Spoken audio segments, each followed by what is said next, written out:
मराठी राजभाषा दिन दरवर्षी 27 फेब्रुवारीला साजरा केला जातो। या दिवसाला मराठी भाषा दिन, मराठी भाषा अभिमान दिवस, मराठी राजभाषा दिन, मराठी भाषा दिन असे म्हणतात। ज्ञानपीठ पुरस्कार विजेते विष्णू वामन शिरवाडकर उर्फ कुसुमाग्रज यांच्या वाढदिवसानिमित्त हा दिवस साजरा करण्याची प्रथा सुरू झाली। कुसुमाग्रजांच्या ओळी मराठी माणसाचा अभिमान ठरल्या आहेत।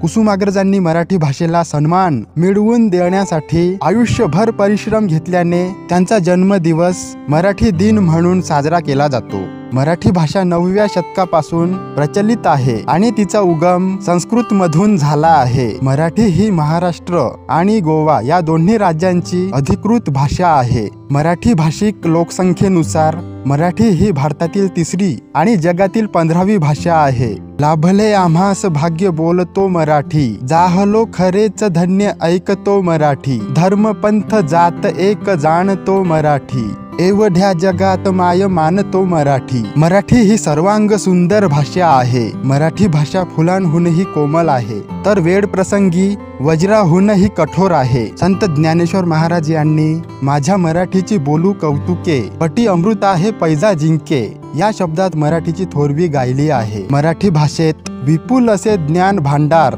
आज उपलब्ध आहेत। मराठी भाषा संस्कृत भाषेपासून तयार झाली असून ती एका अर्थाने देशातील प्राचीन भाषा आहे। मराठी भाषा जगातील लोकसंख्येत सर्वाधिक बोलली जाणारी 15वी भाषा आहे, तर भारतात सर्वात जास्त बोलली जाणारी 3री भाषा आहे। महाराष्ट्र तसेच गोवा या 2 राज्यांची मराठी ही अधिकृत राजभाषा आहे। मराठी भाषा दिनानिमित्त शाळा महाविद्यालयांमध्ये निबंध स्पर्धा, वक्तृत्व स्पर्धा आयोजित केल्या जातात। तसेच या दिवशी मराठी नाटक काव्य संमेलन व मराठी संगीताचा कार्यक्रम आयोजित केला जातो। मराठी भाषेच्या संवर्धनासाठी आपण सर्वांनी मराठी भाषेचा जास्तीत जास्त वापर केला पाहिजे, तरच मराठी राजभाषा दिन साजरा होईल। आपण सर्वांनीही मराठीचा अभिमान बाळगावा, मराठी भाषा समृद्ध करण्यासाठी तसेच जोपासण्यासाठी प्रयत्न करावेत।